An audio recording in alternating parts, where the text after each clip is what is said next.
Okay, good evening, everyone. I'm Scott Clowney, Director of Exhibitions and Public Programs. Thanks for joining us. Tonight, we kick off a new monthly series, Architecture Everywhere. In this series, we explore how architecture comes to life in unexpected ways through other arts and humanities disciplines. In tonight's program, our theme is exhibitions with a focus on display. We welcome Andrea Dietz, AIA, Assistant Professor of Exhibition Design from the Corcoran College of Arts and Design at the George Washington University. Andrea will give a brief history and overview of the paradoxical practice of exhibiting architecture, and will present the display of architecture as a platform for advancing and challenging the discipline. This series is organized by the Washington Architectural Foundation and AIADC. A note regarding your participation tonight. By participating in this webinar, you are granting your permission to be recorded and for the recording to be distributed as AIADC and the Washington Architectural Foundation may choose. If you have any questions or comments during the program, please use the Q&A or chat features and we'll follow up with those afterwards. Now it's my great pleasure to introduce you to our speaker, Andrea Dietz. Andrea, thanks for being with us. Thank you, Scott, and thank you to the District Architecture Center for inviting me to the Architecture Everywhere lecture series. Also a huge thank you to any attendees for your interest in being here. As Scott said, I'm Assistant Professor for Exhibition Design at the GWU Corcoran. I'm a recent transplant to DC, having moved here a little over 2 years ago. From Los Angeles, where I was an architect and educator and did independent practice and worked for different education outlets and offices. So let me actually share my screen and we'll kick off the presentation. Okay, so this evening, I'm going to share some thoughts on the relations between architecture and exhibitions by looking specifically at the exhibition of architecture, as Scott mentioned. I'll give a brief history of the exhibition of architecture and go through a sampling of contemporary trends. And I'll present what I consider to be the call for today's architecture exhibitions through a review of the exhibitions of architecture in which I have been directly involved. So I'm going to start by making a claim. And that claim is that architecture is already exhibition. Architecture is already a display of culture and identity, of economics, of geography, of ideology, of politics, and of time. It materializes the circumstances and intentions of its origins and conveys those forces in fixed form. This is a bold declaration. The discipline of architecture has a cyclically fraught relationship with associations between architecture and meaning. And there are no widespread practices that encourage the public interpretation of the built environment. The exhibition of architecture serves then to draw out and make legible architecture's ideas and impacts. It is a platform for vocalizing, sometimes literally, sometimes metaphorically, architecture's messages. Exhibitions of architecture either disassemble or exaggerate architecture's ingredients and put us, architecture's audience and users, in dialogue with them. That architecture is already exhibition is evident in everyday lived experience. Seeing the world as display is just a way of seeing. The architectural photographer sees this way, and architectural photographs help us see this way. For quite a few years, I had a role in designing and or coordinating the annual exhibitions of the Julius Shulman Institute Excellence in Architectural Photography Award. For those of you who may be unfamiliar, Julius Shulman was one of the better known architectural photographers of the 20th century. His photographs talk up modern architecture and its lifestyle and helped establish the free and glamorous image of mid-century California. You are looking at his most iconic work. Architectural photographs lend a distance necessary for taking architecture in. They provide the scalar bridge that enables us to understand the architectural objects. In this image by Wayne Thom, architecture quite literally is a shiny thing on a pedestal. Thom's works in general force an object understanding of architecture. Through his lens, the artificial things that dot the landscape are human containers responsive to atmospheres of the larger nature. Photographs hold the effects of architecture still so that we might actually dwell in them. James Welling presents Philip Johnson's Glass House as the ephemeral and architecture it was intended to be. For Welling, architecture is a screen for the shows of light, shadow, and color. Todd Eberly uses his camera to reveal the hand and process behind the structure, or in this case, the hand behind the image of the structure. Eberly takes portraits, whether those are human or architectural, and he captures the personality of his subjects.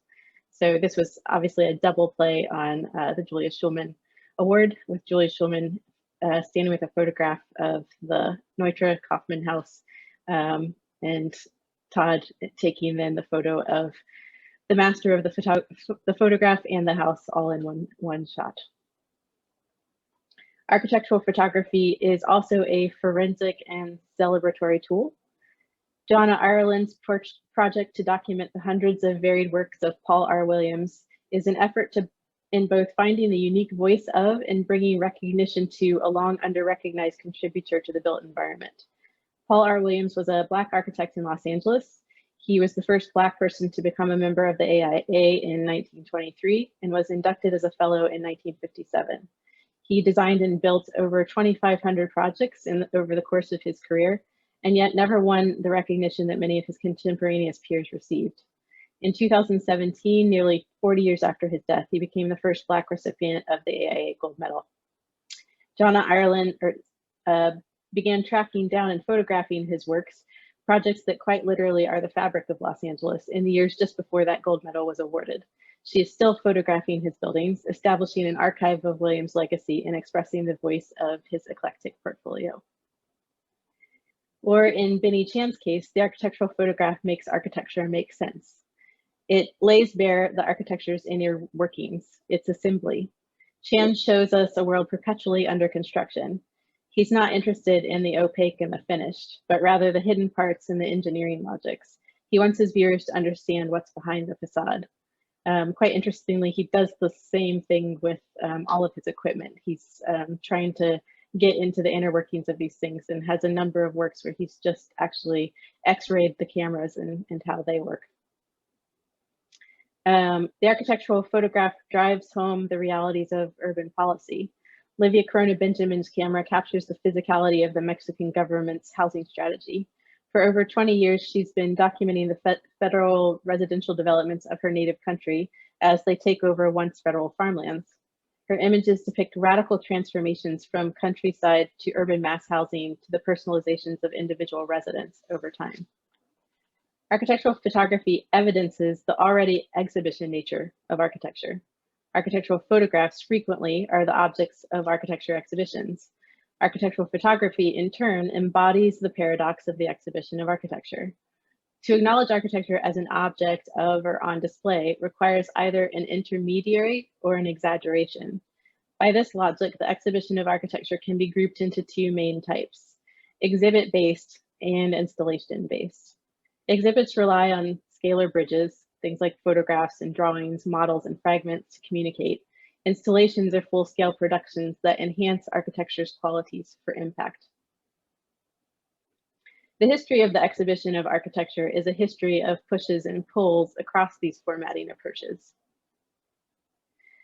So, quote, "During the course of my life, I have, at considerable expense, made a collection of works of ancient and modern art, and having made suitable provisions by testamentary bequests and other legal documents for each of my relatives, and others whom I consider to have claims on my recollection, and having likewise, under an act of parliament, secured my library and works of ancient and modern art from being dispersed, and thus endeavored to render the collections as useful as possible to the students of the fine arts, and for the advancement of architectural knowledge, I now retire to my official residence to enjoy my Chelsea pittance and my ease," end quote.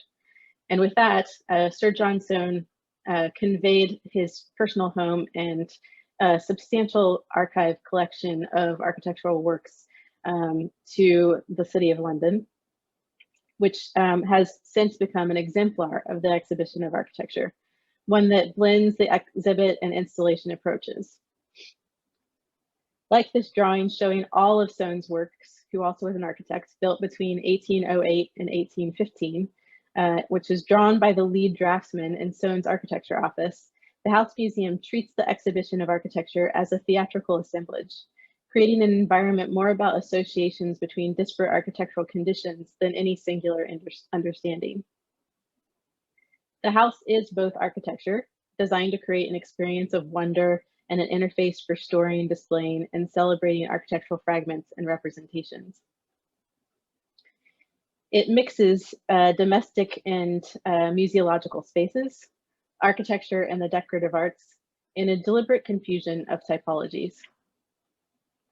The mashups of the Soane House Museum equalize the real and the representational of architecture. The architecture of the house and the representation of architecture carry the same weight. Everything is a part of the same process of making up the world. And just an FYI aside, just as the original house sets a bar for the physical exhibition of architecture, the Soane Museum and ScanLab projects have been advancing the digital exhibition of architecture via the total virtual recreation of the house, which you can experience in part, at least online. The origins for the installation version of the exhibition of architecture are in the World's Fairs and Expositions. Herein, architecture itself is conscientiously on display.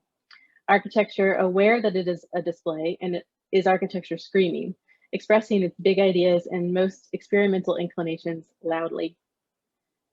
In the Great Exhibition of 1851, generally considered the first of the World's Fairs, architecture was installed or made an intentional display, in this case, of societal advancement.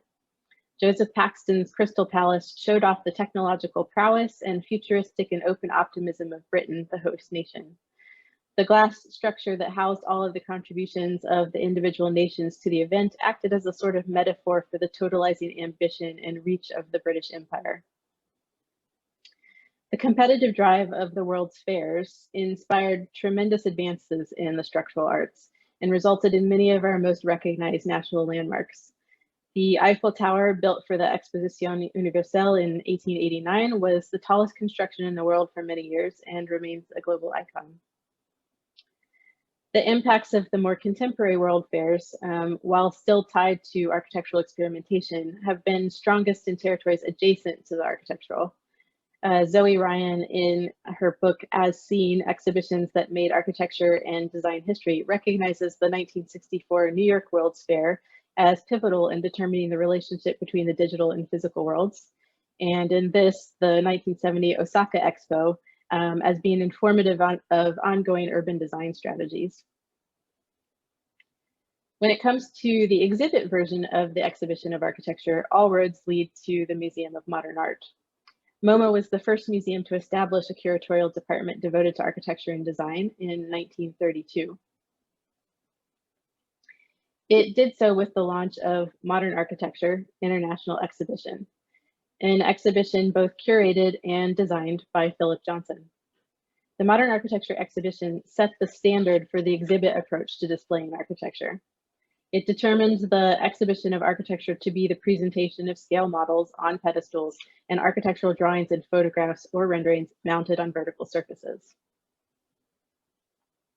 This is a standard that continues largely unchallenged in most museum settings. It also is a standard that is criticized quite often as alienating.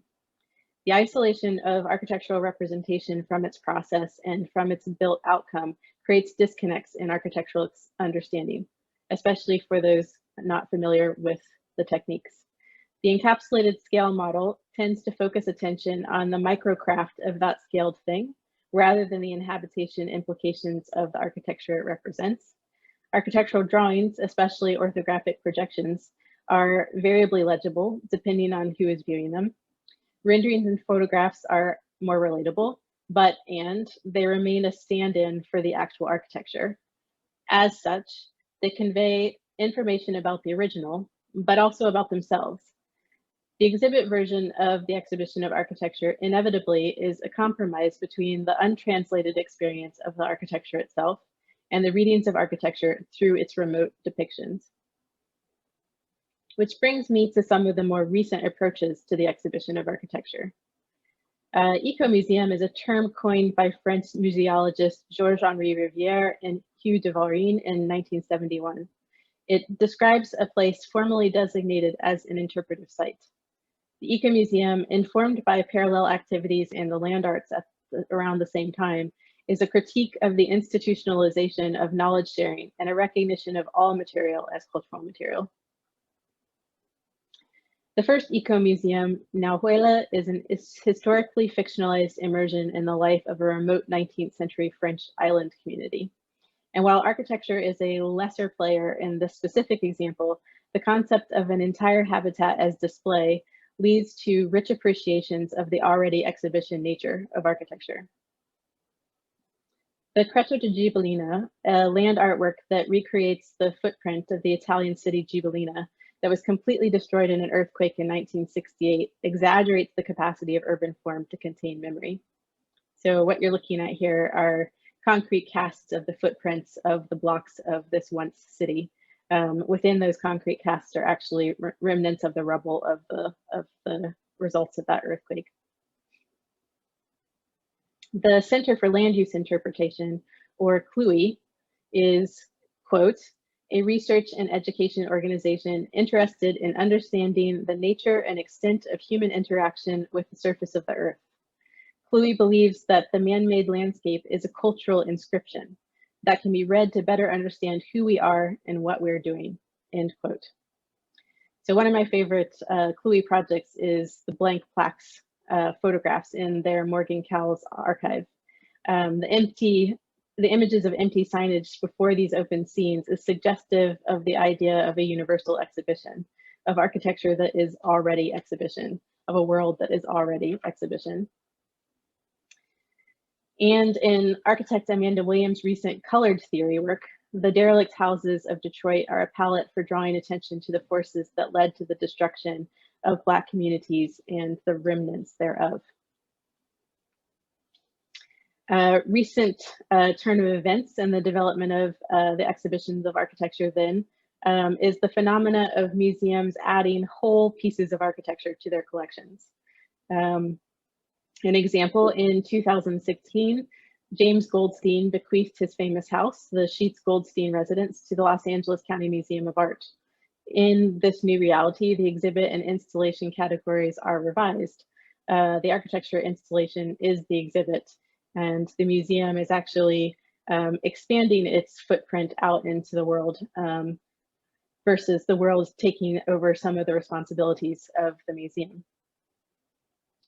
So shifting gears a little bit, it's important to acknowledge today's sources for the exhibition of architecture, building out of this history that I just briefly covered. We'll start by naming some of the disciplinary epicenters. These are the sites to which architects around the world look to advance the display and discourse of architecture. The following are the venues through which architects present to and push each other. A top clearinghouse for the exhibition of architecture is the Canadian Centre for Architecture, which was founded in Montreal in 1979 by Phyllis Lambert. It uses the exhibition of architecture as a platform for generating and expressing ideas at the limits and for the future of architecture. It is a research hub, a sculpture garden, and a gallery. The CCA is fueled largely by the intellectual circles of the Architecture Academy. It puts architecture scholarship on public view and with the intention that the two will inform one another. The Venice Biennale of Architecture is the Architects' World Fair. Every 2 years, architects from around the globe gather in Italy to share their work either in response to a central curatorial call or to represent their country in a national pavilion show.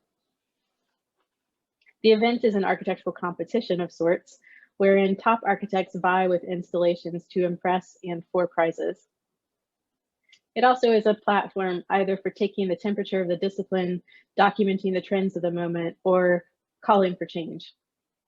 Pictured here is Thrival Geographies, the sculpture in the courtyard. It's a sculptural installation by Amanda Williams and Andres Hernandez, which was produced in collaboration with artist Shawnee Crow. The work brought attention to issues of race, identity, shelter, and public space in the neoclassical colonial courtyard of the US Pavilion.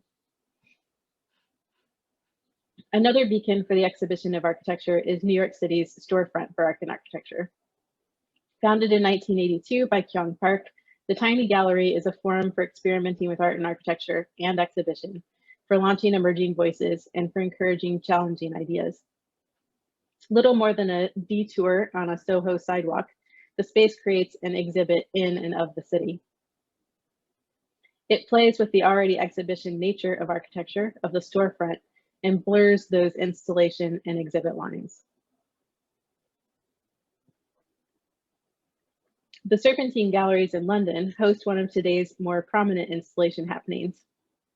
Every year, a recognized architect is selected to challenge the limits of architectural production through the construction of a temporary summer pavilion. The organizations that I just named, all of which work through the exhibition of architecture, are the centers of architecture advancement today. They also are the bastions of legacy architecture, of the heroic disciplinary core. They're few, the nature of them, the lowness, is inevitably exclusionary. So because of how few they are, I have to question what it might mean to have so few bodies working through and holding up the ideas of architecture. I, in turn, am actually most interested in the alternatives, in growing efforts to share architecture that arise from either lack of opportunity for representation and or from being outside major cultural centers. I'm inspired by places like Liga, Espacio para Arquitectura in Mexico City. This small gallery is working to promote Latin American contemporary architecture by supporting research and hosting exhibitions and events. They are showing fresh and playful work that arguably is shifting the global design conversation. I also want to point to a new addition to the expo scene, Exhibit Columbus, which is building on its hometown's architectural history and bringing architectural innovation to a small Indiana community through annual installation series. And there are a number of smaller groups who sponsor temporary pavilion projects, but instead use the prizes to give opportunities to young and under-recognized designers. The Ragdale Ring competition, cited at the Ragdale Foundation in Illinois, is one such case. So stepping back, I started by staking the claim that architecture is already exhibition. I then covered the actual exhibition of architecture through its past and present. And I want to reiterate here that putting architecture on display is a doubling. To exhibit an exhibit is to analyze that thing, to interrogate it. To exhibit architecture is to talk with architecture, to draw it out, to get to know it, to challenge it. To that end, the exhibition of architecture has a calling, because right now, the discipline of architecture needs to change. From its complacency in the climate crisis, to its lack of economic and political imagination, to its mostly male, mostly white demographics, its labor practices, its distance from the public conscience, architecture needs improvement. And I see the exhibition of architecture as a springboard for making change. So I'm going to spend the second half of the presentation going through a few exhibitions, projects in which I've been involved that are works to change the conversation of architecture. In my first example, exhibition is a mechanism for encouraging architecture's involvement in the challenges in the built environment. The Political Equator was a series of spatial happenings that took place between 2006 and 2011. I was the event coordinator or advisor. Teddy Cruz was the mastermind and convener. Each of the happenings was organized around the concept of a political equator, a line consistent with the 32nd parallel that divides the globe between the first and third worlds. Each of the happenings brought architects working together in hotspot conditions along that divide to San Diego, Tijuana, to share strategies for engaging architectural in fraught territories. So just looking at this poster and map of the world, you can see that the 32nd parallel runs pretty consistently through some of the more argued over thresholds on the planet, the US-Mexico border, the passage between Africa and Ceuta, Spain, Israel and Palestine, Nepal, and all of the other kind of areas along the sort of Asian divide as well. So each of the happenings used the architecture of the border region in different ways to prompt topical discussions. Each of the happenings scaled up both in area of interest and in organizational complexity.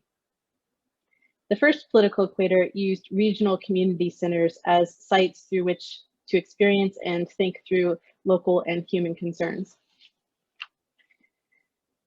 Those centers corresponded with 3 locations at the US-Mexico border. The Hodenschau Garage in La Jolla, which is a high-end residential community on the outskirts of San Diego. The front at Casa Familiar. Casa Familiar is a community organization that sits literally about a mile north of the US-Mexico border and works with a largely immigrant population of San Isidro. And then Centro Cultural de Tijuana, or CECUT, which is one of the major art and cultural institutions in Tijuana. So there were 3 events for this first political equator, one at each of those locations. Each of these locations was set up to create different kinds of conversations. And the spaces were all experiments in trying to figure out ways of getting people to interact and talk with each other and present ideas in different ways. And critical to all of this was also that we were eating tacos wherever we went. The second political equator, scaling out again, focused on ecological and regional issues. So if the first one was about the local, this is about the regional, and it actually started in Los Angeles. And we rented an entire train, essentially, to take the participants of the political equator on a spoken visual tour of the ecologies of Southern California. And once we were in San Diego, everyone transitioned to a bus and then on foot. On foot, we crossed the US-Mexico border. This is the passage over the freeway that separates the US from Mexico. And in Tijuana, we took another bus and drove that out to the western edge of the city, which is also where the US-Mexico border fence dives into the Pacific Ocean. And at each one of these locations, obviously, we're talking about the conditions that we're viewing and having sort of different conversations about how people are working in those territories, the issues that are coming up, and how those conditions are parallel to other world conditions. The third political equator, we zoomed out even further. So this is taking on a national perspective, always using the San Diego-Tijuana border as a way of doing this. This was far more intense in that we actually had to ask for permission from both the US Homeland Security and Mexican federal government in order to do this particular project, which began at an estuary on the US side of the border. So here you can see participants in the San Diego basin, and what you can't see, which is just out of the view of the camera, are the Homeland Security officers who are basically dotting the skyline. And then we walked through a rain culvert or channel that runs underneath the US-Mexico border fence. So we walked from the US into Mexico. And on the other side, we're greeted by Mexican immigration. They actually gave all of us a visa. So I have one of the few visas into the Mexican territory. And then once we were on the other side, we walked through the various levels of fencing. At that point, I think that there were only 2 walls. Like there are basically 3 walls at this point along this line. And studied the kind of immediate conditions of the passageways and roadways, and then were picked up by a bus and went into Tijuana to do some independent exploring. In my second example, exhibition is a channel for presenting architecture as relatable. It's an outreach effort to the extra architectural among us. The Living Architecture exhibition at the Palm Springs Art Museum Architecture and Design Center in 2017 was part of the Getty Pacific Standard Time, an initiative that unites the institutions of Southern California through a common theme. I was the project designer with Bester Architecture for this project. The Getty theme under which Living Architecture was operating was LA or Los Angeles, Latin America, a recognition of the deep connections and long history of exchanges in the art and design communities of California and Latin America. The Living Architecture exhibition focused on the relationships between Albert Frey and Lina Bo Bardi. The primary design concern for the show was to bring Frey's and Bo Bardi's ideas to life, to exceed the drawings and models in the curatorial checklist in a way that brought the layperson over to the thinking of the designers. The ideas that Frey and Bo Bardi shared stem from one very tenuous connection. Bo Bardi translated Frey's Living Architecture book text into Italian and barely credited him. So the book that she published of his writing actually only mentions him if you crack the spine open and you can see his name written into the spine of the book.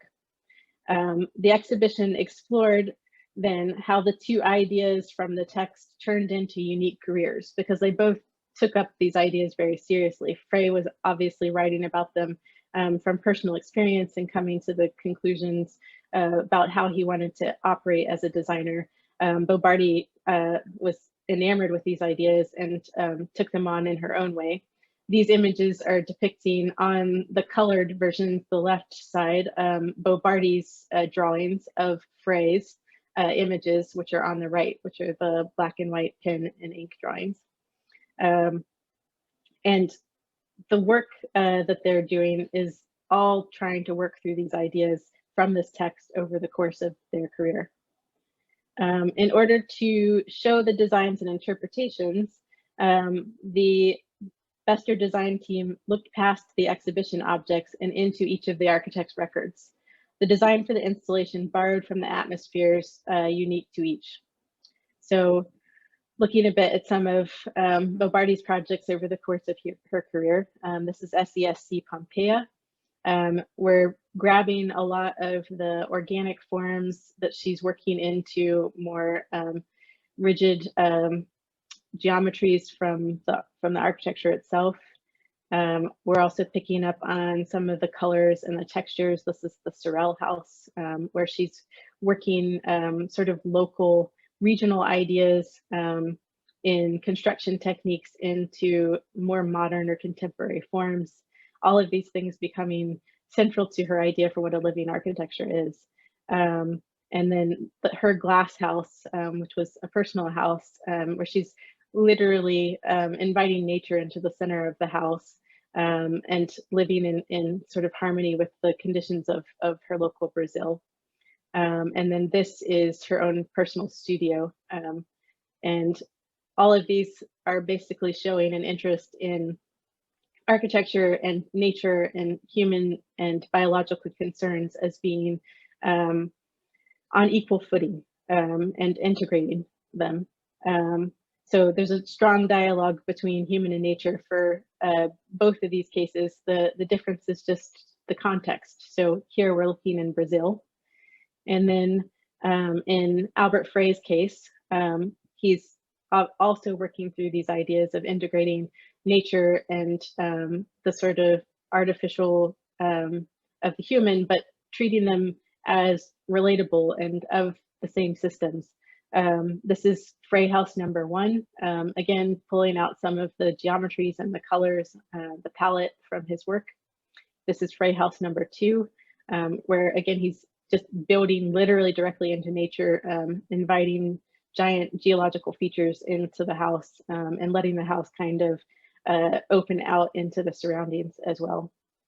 So here the dialogue is with the California desert and really keeping that relationship alive.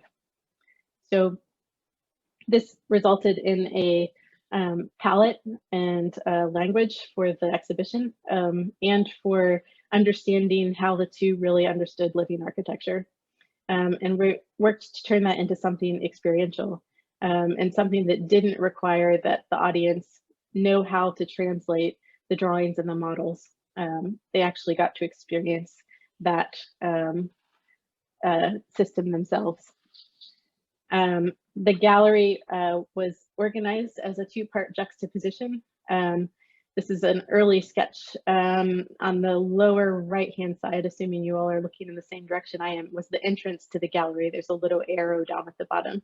And so we wanted to make sure that both architects were visible from the moment that you walked into the gallery. So we split the show on a diagonal, which allowed both Bobardi and Frey to be at the entrance, and you could actually travel through their different spaces, but weave back and forth across that divided line.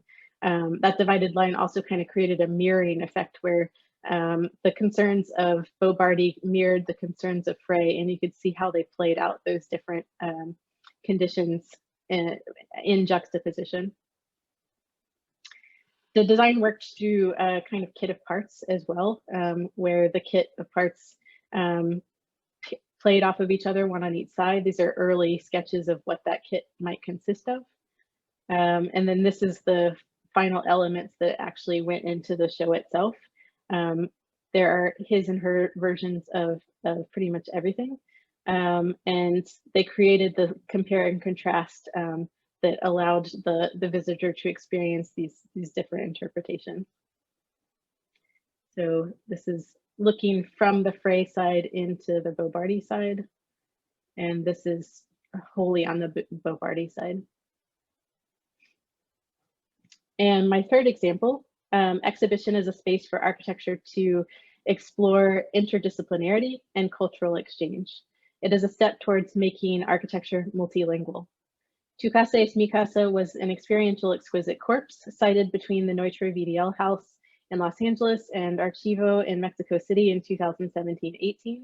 It involved a team of 4 curators, 3 writers, 3 designers, and 2 filmographer photographers. I was one of the curators. Tu Casa started with an invitation to 3 Los Angeles writers. Each was asked to spend some time in the Neutra VDL House and to write a letter from the house to an architect in Mexico City. The architects then used the letters as briefs for the design of installations for the Neutra VDL House. The installations were documented by filmographer photographers from Mexico City and meant to be exhibited at Archivo in Mexico City. The work used architecture to carry a dialogue and build connection between words and forms, between disparate locations and practices, and across organizations. The works of the letter writer architect teams corresponded with one of 3 floors of the Neutra VDL House.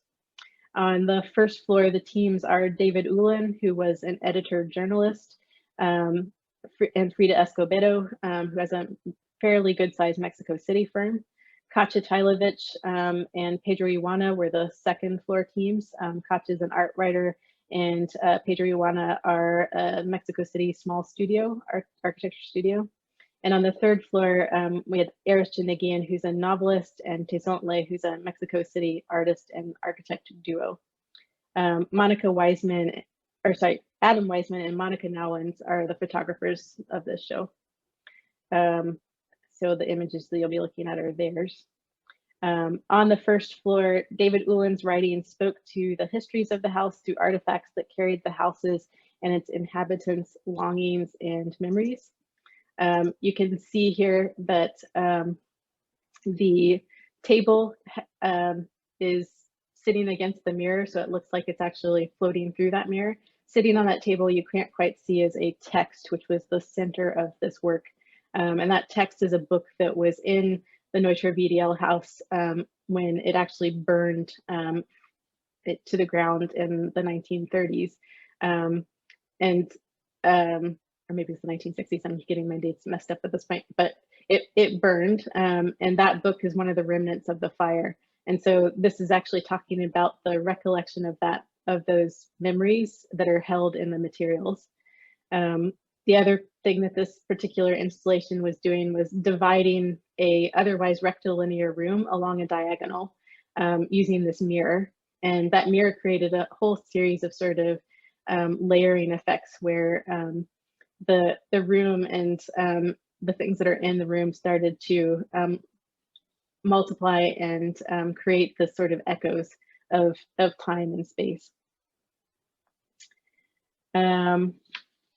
This is just an image of the actual opening night and people sort of interacting with that mirror panel.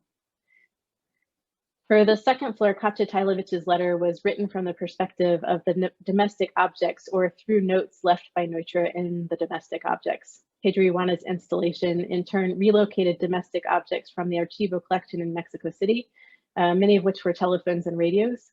The telephones and radios broadcast a reading of Tajlovich's letter, encouraging visitors to talk to the house. So you can see here the objects that are standing out in the space, and people could literally pick up the telephone and listen to a reading of that letter, and it's basically like talking to the house or talking to those objects. In order to focus attention on the fixtures and furnishings, Pedro Iwanez covered all of the surface furnitures with finishes with a reflective foil imprinted with patterns from Mexico City.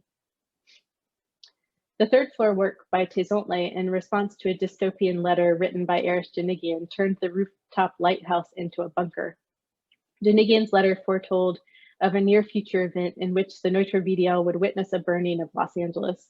Tezontle then reconstructed out of resin a mural by Carlos Merida that was destroyed in the 1985 Mexico City earthquake. These resin panels encapsulated the typically glass room of the third floor lighthouse, and it turned the house inside and out, depending upon what time of day it was. Interestingly enough, these resin panels were on an airplane on the runway in Mexico City on the day of the earthquake there in 2017. And so they were not able to make it in time for the opening. So the whole thing was caught up in a whole series of earthquake stories, which was kind of fascinating. So I'm basically got 2 more slides, which is stuff that's in the works. This summer, I will be working at Winterthur, Henry Francis DuPont's Delaware estate, through the Maker Creator Fellowship to document the constructions of the Unusual House Museum. It is a house that is built up from the reassembled fragments of dozens, if not hundreds, of other houses that were up and down the eastern seaboard. It's a situation that adds a whole new angle to the exhibition of architecture, wherein architecture is literally constructed of installation exhibit hybrids. And it's also looking at the kind of practice of appropriating these different things and taking them into the American image, and all of the roles that that plays in setting up ideas for postmodernism. So this is pre the postmodern movement. And then the second project that I'm developing right now, I'm in the early stages of research for an exhibition that will speculate on potential evolutions in art and architecture policy. It's going to ask what's next after the WPA Federal Project #1 and its follow-up regional percent for art policies. Driving this work is an aspiration for national support structures that expand who has the means to design the built environment and what is built. So with that, I will wrap it up. There's a lot of stuff there. So hopefully it all comes together in the end. And I'm open to questions. All right, fantastic presentation. Thank you. I want to actually kick off with a question that I think might give the audience some more background or context for the work that you do. So in your bio, you differentiate between architecture of and on display. And I wonder if you can explain about these 2 terms a little bit more and how that impacts your research and your practice. Yeah, sure. So architecture on display is mostly what I talked about today. That's the literal display of architecture, and trying to turn that into more than the exhibit that it already is. Architecture of display is not something I talk too much about, although it is indirectly referred to, in that it's looking at how display systems or different structures within displays relate to each other and to audiences. So it's actually building up these relationships between the human and the built world. Excellent, thank you. Okay, I have a question in from R. Hemmings. It says, hi, Andrea, thank you so much for taking the time to present your thoughts and works on exhibiting architecture and architecture as exhibit. It's very informative and thought-provoking. Actually, two questions here. So the first one, what role, if any, does VR and AR and by extension, emergent technology play in architecture exhibition and experiencing architecture? So we'll start there. Sure. So I think this is a very interesting territory and very relevant to this moment, obviously. We're having to live our entire world, our entire lives digitally at this point. So it's bringing a lot of things into question about the role of physical space, the importance of physical space, and what can actually, how much we can do to replace that or live outside of it. And so these questions actually extend beyond exhibition, obviously. And I think that it's something that we're going to be wrestling with for quite some time. And on the one hand, AR and VR are their own architectures. So we're actually able to experience those things intellectually in the same way that we're able to experience space in some ways, especially if you're actually working through the headsets that make you feel like you're living in those things. I've done that, and it's a little bit disturbing.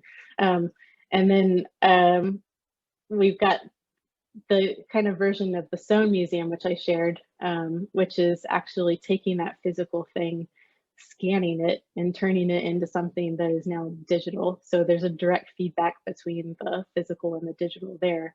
And then we've got the other version where we've actually got augmented reality or any kind of digital alteration of the built environment where the two are starting to work together. And I think these are all very interesting and rich territories.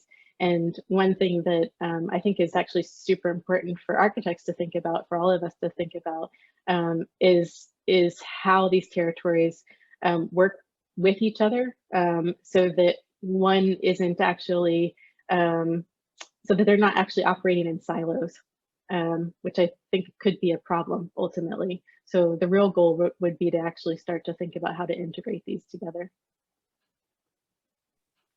Excellent. And the second question, how does, if or when it does, exhibition of architecture incorporate or accommodate different abled, visually impaired, hearing impaired, etc. individuals?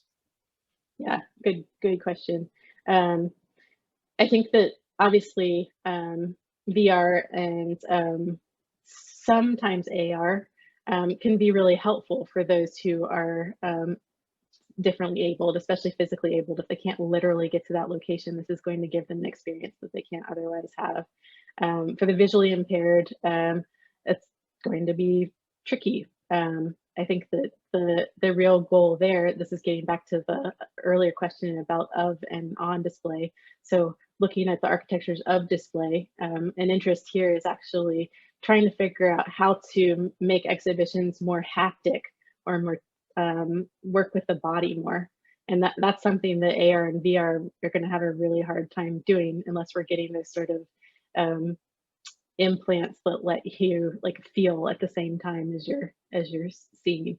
And hearing impaired, obviously the AR VR could actually be a benefit to some extent too, because you could actually have sort of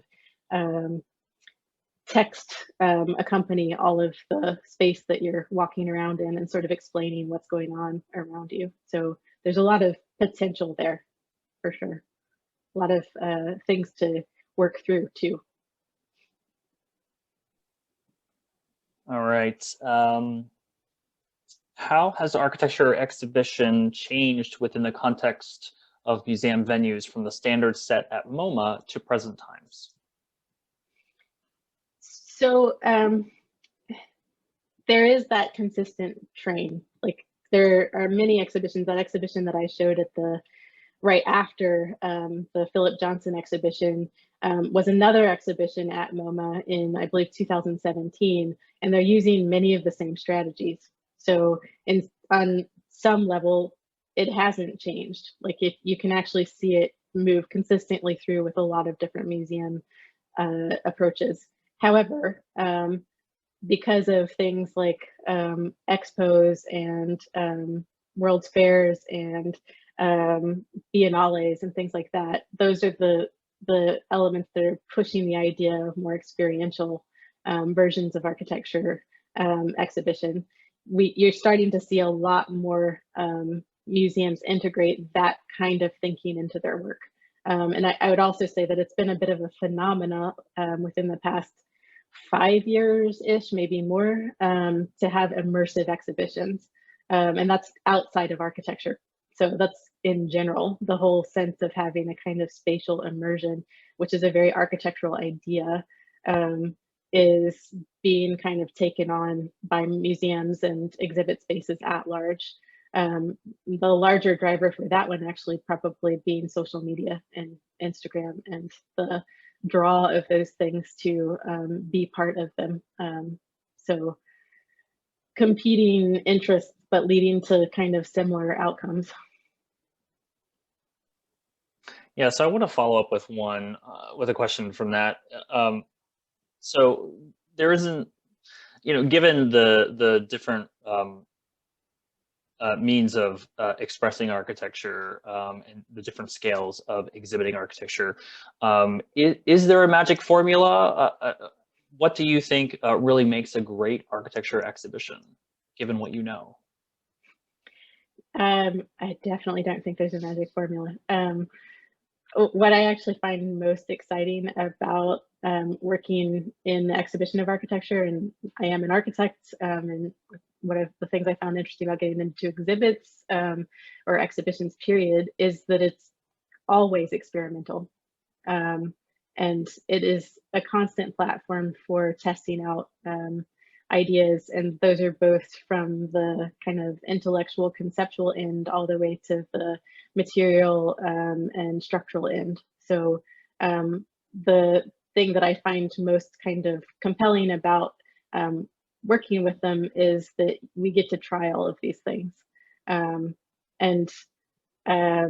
example, the Living Architecture exhibition at the Palm Springs Art Museum, in some ways is a pretty conservative show in the sense that it's, models and images. And then we're trying to take that out into an experience a little bit. And somehow that balance really, really worked there. The docents, anytime I would come visit, were always telling me that this is the most visitors that they'd had, that they're the most engagement that they'd had with the show at the place. And so the people there gave it rave reviews, at least to us when we came to visit. So that, and then having a whole different experience in like the House Museum at the Neutra VDL, or actually experiencing the landscapes of San Diego, Tijuana, like as if it were an exhibition of some sort. All of those things just encourage people to see and re-see and to kind of look at things differently. And I think that's like the most important thing to do. If you come up with a formula, you're kind of undermining that whole process. Yeah, exactly. So I don't have any more questions from the audience at the moment. If there's anyone out there who wants to make a question, please do so. So I'll follow up with that with another thought. So the Historic House Museum seems to be an interesting model in that audience can experience the architecture in situ in its natural setting on a guided tour where docents might communicate messages about the history of the place, its inhabitants, the architecture, the design, things like that. So in most cases, part of your argument is architecture is already exhibition. Everyone is living, playing, and working in and around architecture, and they're the office building down the street isn't communicating its history to you, right? So there's sort of a disconnect. When we go to an exhibition in a gallery or museum, there's a story that's being created to communicate a history about architecture. So this whole issue of paradox, is really interesting. Exhibiting architecture is paradoxical, as you say. Yeah. And I think that there's a lot of ways that we can think about what meaning is. It's more than a story. It's more than knowing facts. So I think that too often exhibitions rely on that version of meaning. But if we look at, for example, the difference between walking around a city like Los Angeles versus walking around Washington, D.C., you are immediately getting a different meaning just by being in those places. And those meanings are physical, and they're environmental, and there's really strong messaging in both. Like the second I walk into DC, it's monumental and fairly monochrome, and all like fairly flat facades of the same varieties. Like all of these things are treating my body and my sight and the way that I process place in a really specific way. If I'm moving around Los Angeles, it's all sorts of shapes and sizes. The buildings are wildly different colors. Things are spread out and then packed together. And your body is reacting to that, and your mind is reacting to that. And you get a real sense of that idea of the sense of place. And I think that all people have that, regardless of whether you're trained as an architect or not. And I think that that's also what's really interesting to me about seeing the built environment that way is that if we actually started to understand it as meaningful, period, then we might get more engagement with it, and we might get more interest in the discipline. Well said. Well said. Is there a favorite architecture exhibition you've experienced, either in a gallery or museum setting, or rather as a collection of buildings or spaces in their natural setting? I went to what year was that? 2016 Venice Biennale. And that's still going to be in my mind for the rest of time, just because of how much of a spectacle it is, and it's just they're just overwhelming. And the ideas, the people, like the sort of expressions that are there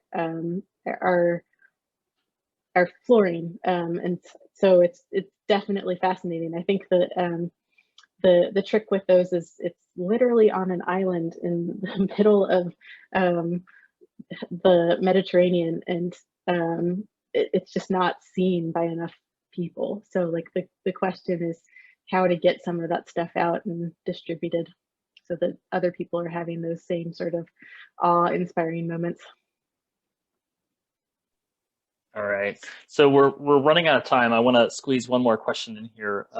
It isn't very specific, but perhaps you can offer some feedback. So the question is, what message would you like to send via exhibition or installation design with regard to changes taking place and occurring globally today? I think I can answer that really by going back to the last project that I mentioned, which is support structures. And I think that one of my biggest concerns right now is how to get greater representation in the discipline. And that means both of people who are creating architecture and in terms of the ideas that are built out in architecture. And I think that one of the bigger challenges to that is the way that we currently value architecture. And it's only being run through kind of capital sources, meaning that we need to have people that are paying for this for commercial or sort of institutional reasons. And we lost a kind of idea of a public building practice. And that was very present in the WPA. You can see kind of fragments of those ideas in percent for art policies. But I think it's actually time to bring that conversation back. So that is one of the main things that I'm hoping to start working towards. But in general, I mentioned that there are a lot of things that are need improvement within architecture. There are a lot of things that need improvement in the built environment, period. And what I really hope is that people start to recognize exhibitions and architecture, period, as a platform for taking those things on. Yeah, well said. Any final thoughts before we head out? Just thanks again so much for giving me the opportunity. Absolutely. Thank you. This is really great. And really excited for everyone being here tonight and participating in our first event of this series.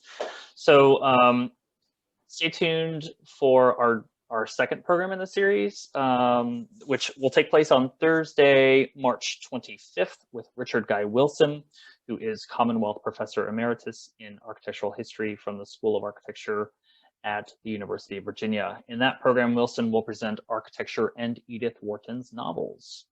So you can register for this and other Architecture Everywhere programs at aiadc.com. Hope you can join us.